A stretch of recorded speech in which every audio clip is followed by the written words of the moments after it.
Salut tout le monde et bienvenue au podcast Les vraies affaires zéro bullshit. Ici Roch Cholette. Merci beaucoup d'être là, je l'apprécie et oubliez pas, je vous le demande encore, si vous avez la chance d'écouter le podcast, partagez-le sur vos médias sociaux, ça nous aiderait grandement. Commentez, likez ou posez-moi une question, peu importe. L'interaction, c'est superbe et je vous remercie d'avance pour ces gestes qui vous demandent pas grand-chose, mais ça représente beaucoup pour nous. Je vous le dis, là, j'insiste là-dessus.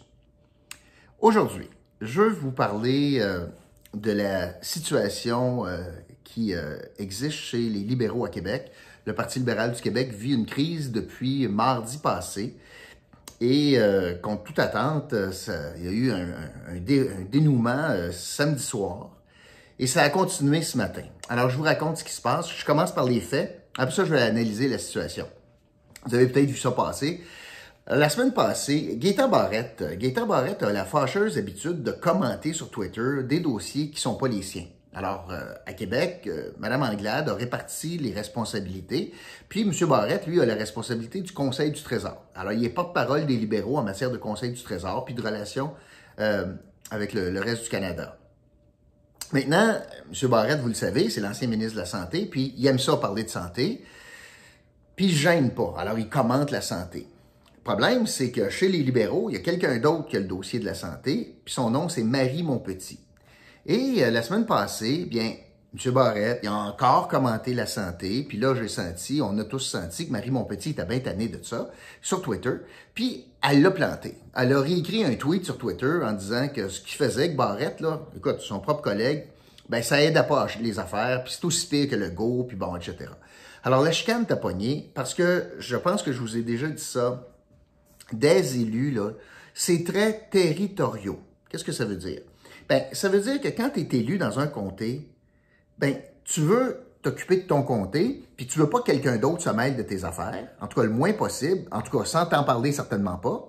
Puis quand tu as des responsabilités, que ce soit ministre ou porte-parole dans un domaine, ben, tu veux pas des tirs groupés de ton bord. Tu veux être la porte-parole, mettons, en santé, mais tu veux pas lire des affaires sur ton dossier dans le journal par quelqu'un d'autre. Alors, tu veux être responsable de ton corps et de sable. En politique, donc, ce sont des êtres territoriaux. C'est mieux comme ça pour la cohésion. Et puis, pour que le message soit unique, puis que la position des libéraux, c'est boum, boum, boum. Alors, s'il y a plein de monde qui disent toutes sortes de choses, c'est difficile à s'y retrouver. Ce que je dis là, c'est vrai depuis tous les temps. Puis c'est vrai actuellement au gouvernement aussi. Le ministre de la Santé ne se mêle pas de finances, puis le président du Conseil du Trésor s'en va pas se mêler de garderie, bon, etc. Cela étant dit, donc, Gaétan Barrette décide de sortir sur Twitter pour parler de santé, Marie Montpetit le rabroue. Et là, Dominique Anglade a décidé, comme première étape, elle a convoqué un caucus d'urgence. Un caucus, c'est quoi? Un caucus, c'est une réunion de tous les députés de la formation politique. Alors, le caucus, c'est des élus libéraux ensemble. Et ce qu'elle a annoncé, c'est que, elle avait mis les points sur les i. C'était ça. C'est ce qu'elle a dit. J'ai dit qu'on a des porte-paroles, puis les porte-paroles sont les porte-paroles, puis je veux pas que le monde se mêle des autres dossiers. Mais sans plus. Elle a dit, j'ai mis les points sur les i, puis j'ai été très clair. Ça, c'était mercredi passé. On apprend que entre mercredi et samedi soir, il y aurait eu des allégations qui sont venues aux oreilles de Dominique Anglade que Marie Montpetit, la madame en question, la porte-parole de la santé en question, était visée par une plainte officielle d'harcèlement psychologique, harcèlement au travail, puis d'autres allégations. Ça a l'air que c'est une madame qui est colérique, c'est une madame qui crie après le monde, qui sac après le monde, fait qu'elle embrasse des affaires. Et Dominique Anglade a décidé, avant que ça sorte dans les médias, parce que ça a surtout sorti à partir de dimanche, a décidé samedi soir de punir, donc d'enlever les responsabilités de porte-parole en santé à Marie Montpetit, puis en même temps, d'enlever les responsabilités du Conseil du Trésor à Gaétan Barrette. Je fais une parenthèse. Quand tu es dans l'opposition, puis tu es responsable d'un dossier, comme moi j'ai eu les affaires municipales dans l'opposition par exemple, pas de salaire avec ça, là. T'as zéro de plus, là. T'as beaucoup d'ouvrages, comme en santé, c'est énorme comme ouvrage. Tu es toujours sur la sellette à la période des questions. On s'attend à ce que tu poses des questions. Fait qu'il faut que tu travailles fort. faut que tu parles au réseau. Tu fais que c'est beaucoup d'ouvrages, particulièrement en santé, puis tu es payé zéro, là. Tu n'as aucune allocation de plus, tu n'as rien, là. Tu as zéro, là. Fait que dans le fond, ce qu'on y enlève, c'est de l'ouvrage. On y enlève pas d'avantage, là. Elle n'a pas une limousine, elle n'a pas de salaire, elle n'a rien de plus, là. Donc, samedi soir, la chef, par un petit communiqué, dans le fond, dit essentiellement, « Ah, et en passant, je fais un remaniement, puis la santé, je vais m'en occuper moi-même, puis le trésor, ça va être tel autre. » On devait comprendre donc qu'elle venait d'enlever ces responsabilités-là à Gaétan Barrette, puis à Marie Montpetit. Constat. Alors, je vous raconte, ça, c'est les faits. Ce sont les faits. Constat. C'est un test de leadership pour Dominique Anglade. Ce sont des décisions difficiles parce que les conséquences sont majeures pour elle. Là, elle a déjà agi une première fois en disant pas grand-chose, là, j'ai mis les points saisis. Puis là, il y a eu un épisode qui ne traite pas de Gaétan Barrette, qui traite de Marie Montpetit, puis elle décide d'agir le samedi, donc quelques jours après. C'est une décision lourde de conséquences, notamment parce que, deux choses. Marie Montpetit, c'est parmi les premières, sinon la première, élue libérale à donner son appui à Dominique Anglade à la chefferie. Puis deux, Gaétan Barrette, je le mets en guillemets, c'est un loose cannon. C'est un gros caractère. C'est un gros ego. C'est un personnage qui n'a pas besoin de la politique pour vivre, puis qui est là par principe. Lui, il croit fermement dans ce qu'il a fait en santé. Les conséquences, donc, d'avoir expulsé, d'enlever les responsabilités à Gaétan Barrette, puis de les enlever à Marie Montpetit, c'est pas quelque chose qui a dû se faire facilement. Et surtout, que Dominique Anglade est incapable d'expliquer le lien. Pourquoi est-ce que Gaétan Barrette a perdu ses responsabilités samedi? Parce que ce qu'on semble comprendre, c'est à cause des allégations d'harcèlement de Marie Montpetit qu'elle a décidé de bouger en santé. Mais pourquoi elle a bougé samedi pour Gaétan Barrette plutôt que mercredi? Qu'est-ce qui est arrivé? Est-ce que c'est la réaction de M. Barrette depuis mercredi, qui est allé, je sais pas moi, se plaindre à la chef? Je sais pas. Mais c'est difficile d'expliquer comment ça se fait que samedi, elle décide de punir M. Barrette pour rien, dans le fond. Rien qui est arrivé entre mercredi et samedi. Parce que mercredi, il y a eu un caucus, puis elle nous a dit à tout le monde, moi, c'est clos, j'ai mis les points CI. Mais qu'est-ce qui est arrivé entre mercredi et samedi pour punir Gaétan Barrette, alors que dans le fond, ce qui est arrivé de nouveau, ce sont les allégations contre Marie Montpetit. Ce qu'on comprend là-dedans aussi, et ça, on l'entend, beaucoup. Puis moi, j'ai vécu à l'intérieur d'un caucus, j'ai vécu ça, des chicanes de carré de sable, des chicanes de juridiction, je l'ai vécu quand j'étais à la ville, je l'ai vécu quand j'étais à Québec. C'est souvent les chicanes les pires.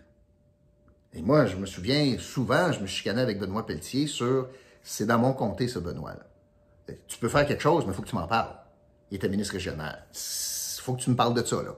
Puis, je me souviens même d'une situation où on voulait annoncer quelque chose. Michel Courchane voulait annoncer quelque chose avec lequel j'étais en désaccord dans le comté. Puis, je lui ai dit « si tu annonces ça, là, je vais sortir publiquement contre toi. » Mais je lui ai dit avant. Parce qu'on est tous des territoriaux. Alors, ce que je comprends au caucus, c'est que le climat est très toxique. Pas juste moi qui le dis, il y a plein de commentateurs politiques qui disent ça. Il y a beaucoup de clics, de clans. Le jello pogne pas avec Dominique Anglade. Et quand les sondages sont si mauvais, bien souvent, la réaction des élus, c'est du chacun pour soi. Comment je fais pour sauver mon comté? C'est déjà ça. Si j'étais capable de sauver mon comté, c'est bon pour le parti, c'est un député de plus. Mais si sauver mon comté veut dire que je ne suis pas tout à fait enligné sur la ligne de parti, ben moi le faire. Parce que c'est pas le parti qui va me charrier aux élections, c'est moi. On voit ça avec les résultats des sondages, que là, on commence à avoir des clics. Puis il y en avait. C'était parmi les choses qui ont miné le gouvernement Couillard, c'était ça. Des groupes. Puis ça se parlait pas. Puis ça chicanait. Et là, entre en ligne de compte ce qu'on appelle, je vais vous expliquer ça rapidement, les officiers. Vous savez, une structure de parti politique à l'Assemblée nationale, c'est qu'il y a un leader, il y a un chef, là, chef, mais il y a des officiers. Il y a un leader parlementaire, il y a un président de caucus, puis il y a une whip ou un whip. Leader parlementaire, là, ça s'occupe du milieu législatif, puis dans le fond, c'est un protecteur à l'Assemblée nationale. L'enjeu ici, sur le climat toxique, ça relève du président de caucus puis de la whip. Président de caucus, ça fait le lien entre le caucus puis la chef. Ça, c'est ça, sa description de job. Description de tâche, c'est ça. La whip, ça s'occupe de la discipline. Ça s'occupe de, faut que tu sois en chambre pour voter, mais là, regarde, là, t'es allé sortir sur telle affaire, t'avais pas d'affaire. Puis qu'est-ce qu'elle a, elle, comme bonbon pour dire, attention, elle a des voyages, puis elle a une carte de crédit.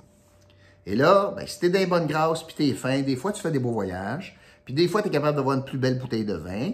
Je vous dis la vérité, là, c'est comme ça qu'on négocie au bureau du whip.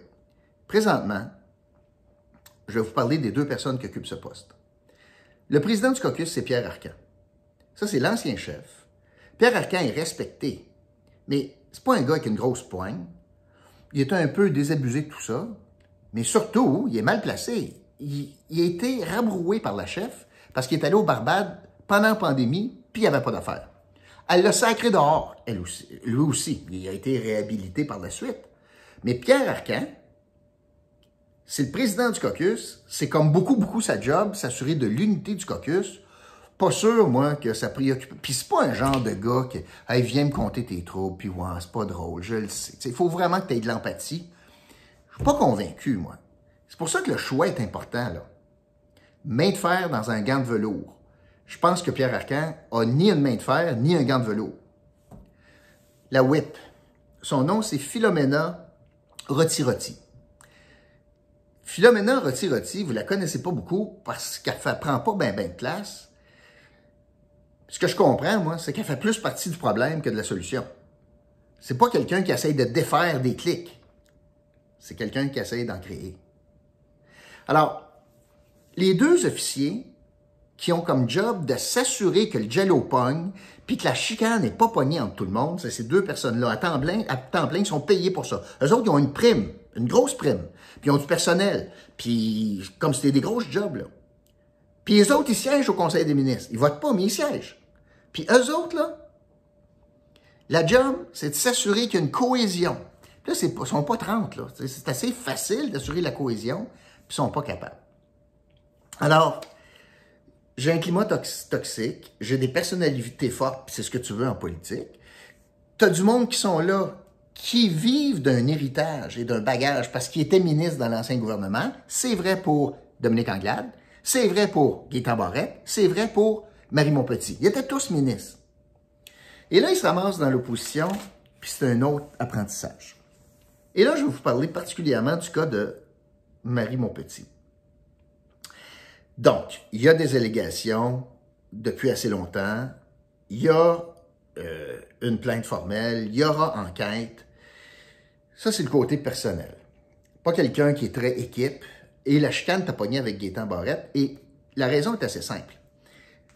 Dans l'opposition présentement, quand elle se lève pour critiquer le gouvernement, 3 fois sur 4, elle est presque obligée de critiquer l'ancienne réforme de Gaétan Barrette parce que la CAQ, les caquistes, ne peuvent bien chialer contre Barrette, là, mais ils ont changé zéro de la réforme qu'il a mise en place. Zéro. Au contraire, même ils chialaient contre les punitions contre les médecins de famille, ils vont les implanter maintenant parce qu'ils trouvent qu'ils se pognent le beigne puis ils prennent pas assez de patients.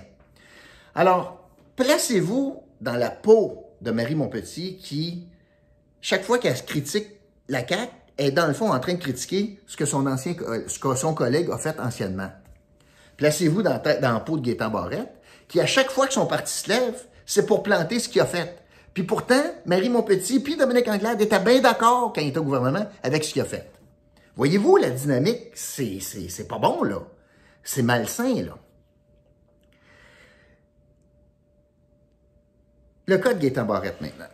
Le cas de Gaétan Barrette, c'est un homme entier. C'est un ancien caquiste, comme Dominique Anglade, qui a eu un mandat d'essayer de réformer la santé. Il a posé des gestes avec l'accord du gouvernement. Puis quand je dis le gouvernement, je parle de M. Couillard, mais de l'ensemble des ministres. Il n'a pas eu tous les résultats escomptés. Puis il tient ça à cœur, pas mal plus que le Trésor. Et malheureusement, il n'est pas capable de s'empêcher d'intervenir Pourquoi? Parce qu'il y a un ego gros de même. Puis surtout, parce qu'il n'y a rien à perdre. Parce que, placez-vous dans la peau de Gaétan Barrette. Gaétan Barrette n'est pas dans les bonnes grâces de Dominique Anglade. Même ce matin, questionné par Arcan, Arcan lui pose la question à Mme Anglade, est-ce que M. Barrette va être candidat? Elle dit, ben moi, écoutez, moi, là, je suis là pour le renouveau, puis un vent de fraîcheur, puis est-ce que vous pensez que ça dit ça? Puis même s'il était candidat, puis il gagnait, puis que Mme Anglade gagnait, il ne serait pas ministre de toute façon. Alors, il sait très bien, et là, il est en train d'assister, impuissant, à des tirs groupés de sa formation politique contre sa réforme.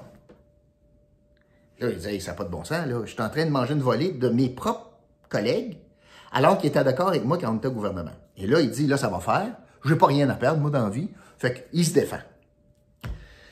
Et là, il ne respecte pas les carrés de sable que je vous expliquais dès le départ. Il ne respecte pas. Ça cause un problème. Mais est-ce qu'on peut le comprendre? Ben oui, on peut le comprendre. Mais ça cause un problème. Mais maintenant, est-ce que le problème, c'est les carrés de sable ou est-ce que c'est le problème, c'est que les libéraux ne sont pas capables de défendre la réforme Barrette? Et là, considérant que Dominique Anglade ne le veut pas, considérant qu'il y a des tirs groupés sur sa réforme, que les libéraux veulent s'éloigner de ça, que les libéraux misent dans le fond sur un renouveau qui voudrait dire ne pas avoir Gaétan Barrette comme candidat, bien, il y a quand même, la suite des choses, il y a quand même des regards à poser sur la situation. Pour moi, il y a 4 possibilités pour Gaétan Barrette. Il pourrait avoir le statu quo. M. Barrette pourrait dire, je suis bon joueur, je continue jusqu'à la fin, puis je reste tranquille, je prends les balles pour l'équipe, je comprends le leadership de ma chef, puis je vais être tranquille jusqu'à la fin de mon mandat, il reste 1 an. Option 1. Option 2. Il pourrait être expulsé du caucus. Dominique Anglade n'a pas fermé la porte. Il pourrait être expulsé, dépendamment des réactions qu'il aura suite à tout cela. L'avantage de cela, pour Dominique Anglade, c'est qu'elle a un problème de moins au caucus, mais ça pourrait lui permettre de lancer le message qu'elle tourne la page sur l'ère Couillard et le gouvernement Couillard. Que sous son leadership, ben, on n'est pas pris avec les anciennes réformes. On n'est pas en train de défendre les anciennes réformes. Qu'il va avoir un nouveau regard en santé, qu'elle a assis son autorité, qu'elle est prête à expulser quelqu'un qui n'est pas un joueur d'équipe, puis que dans le fond, pour elle, ça serait le geste le plus symbolique pour montrer un renouveau, puis une coupure, une rupture avec le passé. Ça pourrait être jour 1 de l'année électorale. Ça pourrait être un grand moment pour elle, qu'elle pourrait évaluer, là, pour elle en disant, OK, c'est aujourd'hui qu'il y a la coupure. Moi, je ne suis pas en politique pour que le monde défende leur ego. Moi, je suis là pour défendre les Québécois. Puis Gaétan Barrette veut juste défendre son ego, puis il ne sera pas dans mon équipe. Je l'expulse du caucus. Bon, là, il fera bien ce qu'il veut, il peut rester comme indépendant, puis bon, etc. Il pourrait s'en aller à la CAQ. Troisième possibilité, Gaétan Barrette décide de quitter le caucus. Gaétan Barrette lui-même pourrait dire, je m'en vais, je siège comme indépendant. Et là, il aurait toute la latitude pour dire ce qu'il pense sur tous les sujets, et sur la santé particulièrement, pour défendre avec honneur sa réforme. On sait même qu'il a été consulté par le cabinet du premier ministre, imaginez, à l'été. M. Barrette a été consulté par M. Legault, le cabinet de M. Legault, sur des relations avec les médecins omnipraticiens. Alors, M. Barrette pourrait dire, OK, garde, là, moi, les lignes de parti, là, c'est-tu bon pour le Québec? C'est-tu m'en sac? Moi, ma réforme est à bonne, m'allez défendre ça, puis arrangez-vous. De toute façon, il ne serait pas candidat, de toute façon, il ne sera plus ministre. Fait qu'au lieu de se taire, il pourrait prendre 12 mois pour défendre son honneur. Il pourrait faire ça. Dans sa paye, ça ne change rien. De toute façon, c'est très rare qu'on lui donne la parole à la période de questions. Il pourrait même avoir plus de questions, possiblement, comme indépendant. Ça, c'est une autre option. Puis finalement, la 4e option, c'est qu'il pourrait dire, regarde, moi, je n'ai assez, là. J'ai donné, je m'en vais, je démissionne. Il pourrait faire ça. Ce qui causerait un problème, bien sûr, à Dominique Anglade si jamais il y avait une élection partielle de déclencher. Dans ce comté-là, est-ce que la CAQ pourrait gagner ça? On verra bien, puis ça serait un très mauvais message. S'il voulait nuire aux libéraux, beaucoup, ben, il pourrait simplement quitter puis qu'il y a une partielle puis la CAQ gagne. C'est un mauvais message en entrant dans la dernière année électorale avant l'élection. Alors, voilà, selon moi, les scénarios possibles. J'exclus d'office le statu quo. J'exclus aussi pas mal sa démission. Je pense pas. Moi, je pense que ça va être un des deux, là, ou bien Dominique Anglade va dire bye, ou c'est lui qui va dire bye, pour retrouver son droit de parole. En tout cas, tout ça, ça nous montre quoi? C'est une crise importante chez les libéraux. C'est une crise qui montre plein d'affaires, qui montre un enjeu, un problème avec le passé, où est-ce que les libéraux ne sont pas capables de vivre avec certaines de leurs réformes. Ça montre que la chef a de la difficulté à maintenir une cohésion dans son caucus. Ça montre que les officiers parlementaires ne font pas leur travail. Ça part bien mal la dernière année. Et pendant qu'on parle de ça, on ne parle pas des décisions gouvernementales qui sont majeures puis qui affectent tout le monde, puis on est encore en urgence sanitaire, etc. Alors, les caquistes se réjouissent de la situation. Et c'est pas de bon augure pour les libéraux. Et les sondages viennent mettre de l'huile sur le feu. Je vous le répète, là, quand il y a des sondages très négatifs, on dirait que les élus tentent de sauver leur siège plutôt que de sauver le parti. Et ça, c'est la spirale vers le bas. C'est ce que je voulais vous dire aujourd'hui. Merci d'avoir été là. Je vais vous parler d'un nouvel annonceur, un commanditaire cette semaine. Ça s'appelle Shop Pratico. Écoutez bien ça. Là. Premièrement, je vous donne 20%. Si vous achetez sur Shop Pratico, vous écrivez rock 20, vous avez 20% de rabais. Shop Pratico, vous allez cliquer dans la description, sur le lien dans la description. Ça vous amène sur un site. Un site créé par deux sœurs d'ici, de Gatineau. Puis c'est des objets qui sont sur le site, que vous achetez en ligne, qui sont à peu près pas disponibles en magasin. Puis je vais vous donner un exemple.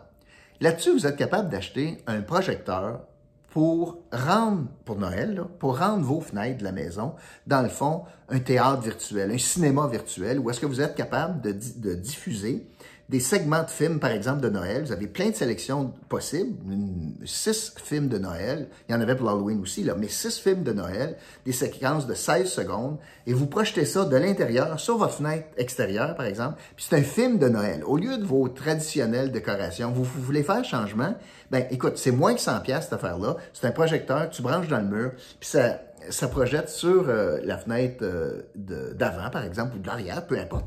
Puis, c'est un film de Noël que vous diffusez. C'est un petit film, un mini-film de 16 secondes qui se répète. En tout cas, ça, c'est un exemple. Il y a plein d'autres affaires comme ça où est-ce que tu trouves pas ça ailleurs. Et je vous donne 20% de rabais si vous achetez ça. Alors, ça s'appelle Shop Pratico et vous pouvez y accéder via le lien dans notre description. Alors voilà. Merci beaucoup d'avoir été là. Puis, je vous retrouve demain pour un autre podcast, Les vraies affaires, zéro budget. Salut tout le monde.